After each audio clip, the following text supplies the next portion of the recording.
سورة الفلق. بسم الله الرحمن الرحيم.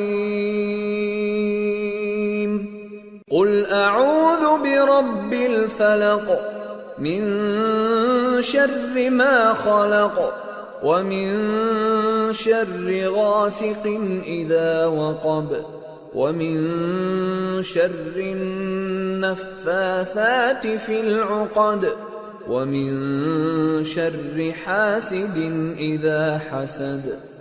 شروع اللہ کا نام لے کر جو بڑا مہربان نہایت رحم والا ہے. کہو کہ میں صبح کے مالک کی پناہ مانگتا ہوں ہر چیز کی برائی سے جو اس نے پیدا کی، اور اندھیری رات کی برائی سے جب اس کا اندھیرا چھا جائے، اور گنڈوں پر پڑھ پڑھ کر پھونکنے والیوں کی برائی سے، اور حسد کرنے والی کی برائی سے جب وہ حسد کرنے لگے.